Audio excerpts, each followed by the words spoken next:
What's up, everyone? Trent here. Welcome back to the Fandom Zone. We've got our first look at Netflix's live-action adaptation of Neil Gaiman's Sandman, one of the greatest comic books of all time from DC/Vertigo.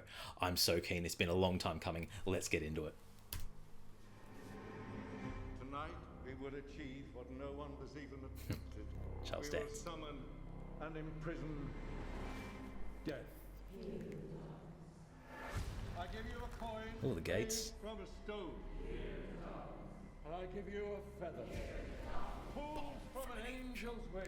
And I give you the blood Oh, the circle. Trapping of circle. my veins. We summon you together! Ah! This is ripped straight from the comic.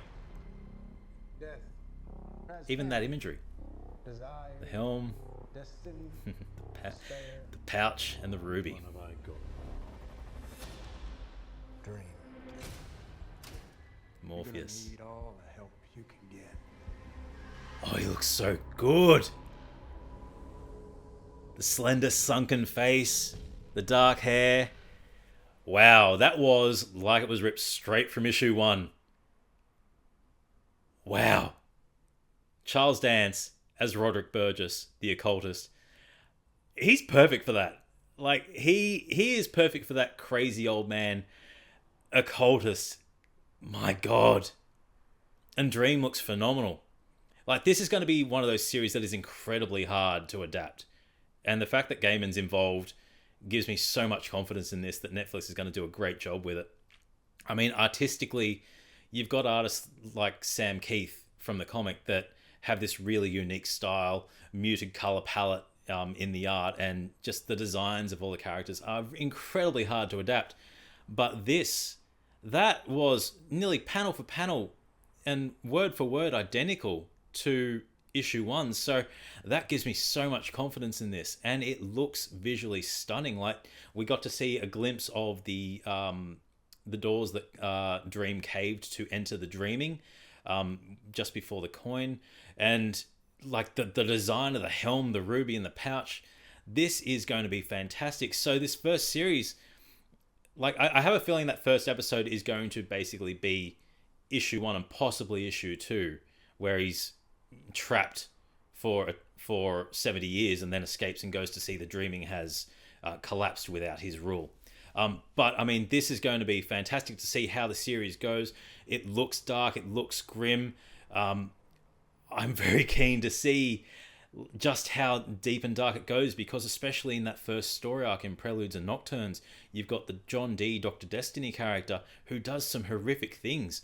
You've got that, I think it's issue 6, the 24-hour diner issue, where he goes through and manipulates people for 24 hours. That is going to be amazing to see and disturbing as hell to see play out. And the way Dream escapes, the way he twists and turns people's dreams into nightmares, and the eternal waking that goes on to Alex Burgess, that's going to be fantastic to see visually. I'm so keen to see where they go with this, because it's one of those things, the audiobook, if you've listened to the audiobook, Volume 2 just got released. That has been entirely cinematic, just through the use of voice. So that is going to be fantastic to have the audiobook where you've got James McAvoy and Kat Dennings. They are my headcanon at the moment for how each of these characters sound. So to have the live action version, we're going to have the fun and disturbing banter between Cain and Abel. I think Patton Oswalt is the Raven that communicates with Dream, and Gwendolyn Christie as Lucifer. That's going to be completely different to how we've seen Tom Ellis portray Lucifer in his series. So I have a lot of hope that this is going to be incredibly faithful to the comic books. And even if not, taking artistic liberties, because it is such a difficult comic to adapt, taking artistic liberties that will keep the same themes and philosophical themes and vein of the comic, but adapt it for live action. Because I would also like to see an animated version of this where we have that sort of dark artistic style. But I mean, the cast that we've got is phenomenal.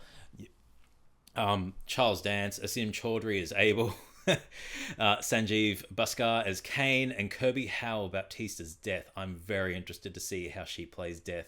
But yeah, I'm so keen. Tom Stuttridge as Morpheus / Dream. He looked the part. Which, I mean, even Gaiman looks like he's Dream. He's got Dream's natural look. Get Gaiman in there. I'd love to see that. But I mean, it looks like it's going to be fantastic. I'm so keen. David Thewlis says Dr. Destiny.